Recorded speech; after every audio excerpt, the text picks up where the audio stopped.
The Useful Idioms Show. Hello everyone and a warm welcome back to the Useful Idioms Show. Yes, this is episode 2.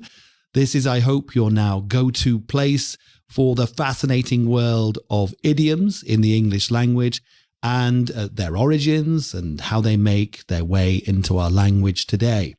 Well, I'm your host, Peter, and this is episode 2, as I said. I hope you enjoyed the show last week, as well as the extra little videos which I put out every week as well. We had a bit of a pause this week because of a technical issue, but those idioms will be back this week on Monday. There should be 11 this week. So if you're enjoying the show, please do subscribe and leave a comment with any thoughts, questions that you might have. I'm always up for really answering some of your questions, and hopefully I can find some nuggets about the origins of certain idioms for you.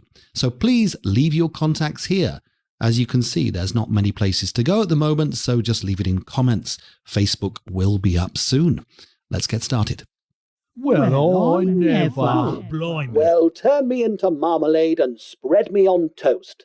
Yes, so let's jump into Well, I Never. Now, just to say, I've combined the first 2 sections from the first show, which was I felt too long. So there's just 5 idioms now, idioms of the week, which we're going to feature here. And this section is still called Well, I Never. But we're going to do the origins, stories, and usages in this section for 5 idioms. So let's dive in. The first one is a very interesting one you might have heard. Cry over spilt milk. Cry over spilt milk, or don't cry over spilt milk, somebody might say to you, or you might have heard somebody say that. Well, what does it mean? Okay, to cry over spilt milk means to dwell on something that has already happened and cannot be undone, cannot be changed. So it's a lot of fuss over nothing, if you understand. This idiom dates back to the 17th century. Milk was much more precious then, much harder to get good, clean milk. It was quite a more precious commodity. So if a person accidentally spilt milk and they couldn't get it back, it's on the floor, it wasn't worth crying over. That was it. It was gone. You know, somebody might cry over spilt milk. Well, don't. Move on. Move on. That's what it is, really. This expression, of course, has evolved through the years to remind people not to fret over mistakes that cannot be changed. All right, regret's a terrible thing. All right, but let's have some uses. I know the project didn't go as planned, but there's no point in crying over spilt milk. Okay, the project's finished. Wasn't as planned. That's it. It's over. Also, she spilled her drink at the party, but she quickly moved on. No need to cry over spilt milk. Well, it probably wasn't milk at that party. It was probably something alcoholic, I imagine. But you get the idea. Okay, very nice idiom there to kick us off today. Let's go to our second one. The whole 9 yards. And this really does have a great story. The whole 9 yards. If somebody goes the whole 9 yards, what do we mean when we say that? Well, what we mean, what most of us take it to mean, if somebody goes the whole 9 yards, it means that they go the full extent that they possibly can. They put all their effort into something. Where's it come from, though? Well, the most popular theory for this goes back to World War II fighter pilots when they carried with them the full amount of ammunition. It was a 9-yard belt, 9 yards long of ammunition for the fighter plane.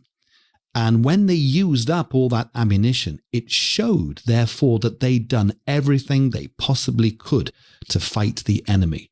They had gone through the whole 9 yards. All right, isn't that wonderful? And of course, this has evolved to talk about putting your all into something. So let's give some examples of that. For their wedding, they went the whole 9 yards, an extravagant venue, a 5-course dinner, and even a live band. Okay? And the second example, he's planning to go the whole 9 yards with his campaign for student body president. Okay, he's going to put all his efforts into it. Hopefully, I'm going to go the full 9 yards for you guys, maybe 10. All right, very nice idiom there. Third idiom now, another lovely one. To spill the beans. To spill the beans. We had something similar last week in the first show, which was to let the cat out of the bag. You can go back and listen to that one. Spill the beans is slightly different. To spill the beans means to accidentally reveal a secret. This idiom comes from ancient Greece, it is thought, where beans were used in a voting system. White beans meant yes, and black beans meant no. Of course, Greece, one of the famous early democracies of the world. So if somebody spilt the jar of beans before the voting was finished, the outcome could be revealed too early. So when somebody spills the beans now, they're revealing something that they shouldn't. Okay, you've spilt the beans. Oh no. Let's give an example. I can't believe you spilled the beans about my surprise dinner. All right?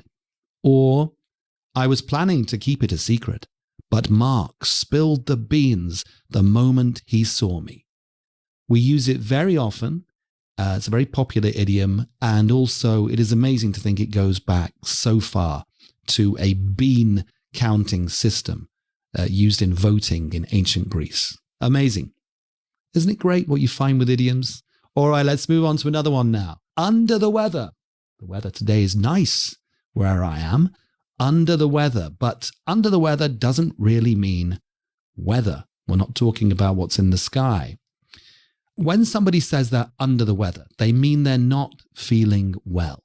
The idiom comes from the 18th century when sailors, feeling sick or seasick, would go under the weather deck to avoid the rough seas above. Indeed. So to be under the weather was to be out of sight and trying to recover from an illness. So there was a weather deck to protect the sailors when they were out at sea.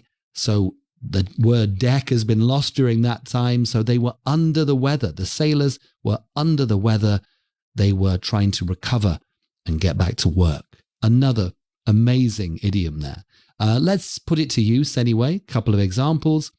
I'm feeling a bit under the weather today, so I'm going to stay home. All right? Or she's been under the weather for the past week, but she's finally starting to feel better.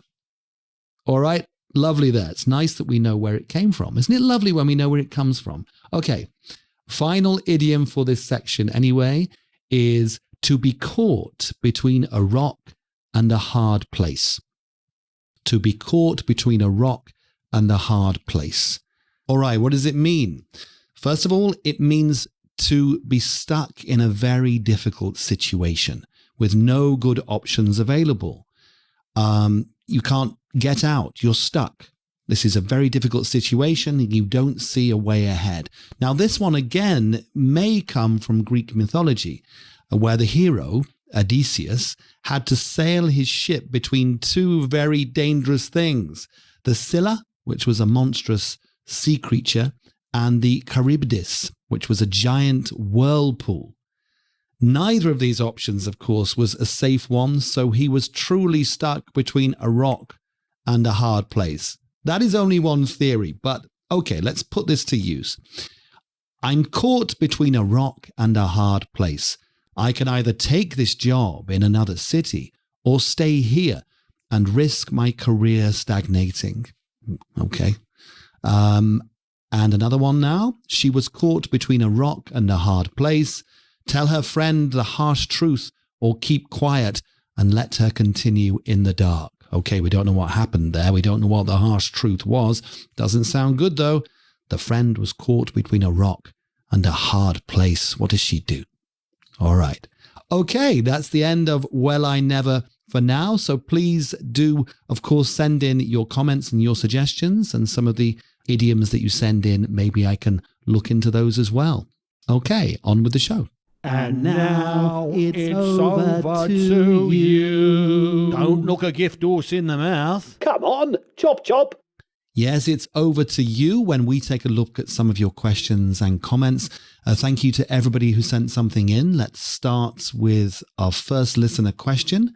This one comes from Anthony in Cairo. How do you use the idiom to hit the nail on the head in a sentence? To hit the nail on the head. Okay, great question there, Anthony. To hit the nail on the head, first of all, it means to be exactly right in precise, perhaps in something you say.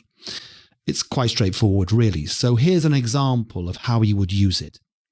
When you said we needed more diversity in the team, you really hit the nail on the head. So it's all about pinpointing the exact issue or making an accurate statement. Pretty straightforward there? Okay.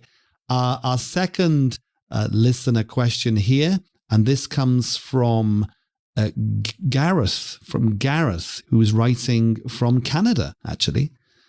And I've heard the phrase burning the midnight oil a lot recently. All right. What's the story behind it? To burn the midnight oil. Okay. What does it mean? Well, to burn the midnight oil refers to staying up late to work or study. It goes back, of course, to a time when people used oil lamps instead of electric lamps that we use today, or gas lamps. Now, if they were working late into the night, you literally had to burn oil to keep the lamp going. So here's an example of that, Gareth. I had to burn the midnight oil to finish the presentation for tomorrow. Okay, I had to burn the midnight oil to finish the presentation for tomorrow. Pretty straightforward. Okay, so thank you very much for those great questions. Do keep them coming. I'll try to answer as many as I can. Now we're moving on to the final section of the show. Not really about idioms, but we have a wonderful word. Wonderful word of the week. If sometimes a bit silly. Today's wonderful word is Sonder. Sonder. S-O-N-D-E-R. Now, it's not that easy to grasp. It's a concept that you might want to think about for a little second. Sonder is a realization that everyone you meet or you pass has their own life, as vivid and as complex as your own, full of experiences, thoughts, loves, desires, emotions, all over the place. Now, it's a rather humbling idea and a beautiful reminder to see others as a whole person, of course, and not just people we pass in the streets. So that's what Sonder means. But how would I use this if I were to use it? All right. I can't say I'd use it every day, but let's give an example. As I walked through the crowded street, I couldn't help but feel a sense of Sonder, wondering about the lives of the people around me. All right. She was struck by a sudden feeling of Sonder when she watched a young couple sharing a quiet conversation in the park. All right, now I'm going to find out where this comes from. I didn't have enough time to find out where it came from before recording this show, but I will for next week, so please tune in. Okay, that's it anyway for this week. Thank you very much again for tuning in to episode 2 of the Useful Idioms Show. And leave your comments, your thoughts, and don't forget to share any idioms that you want me to explore in the future. You can reach out at the moment through the comments. So until next time, when we can explore the beauty of language again together, please take care.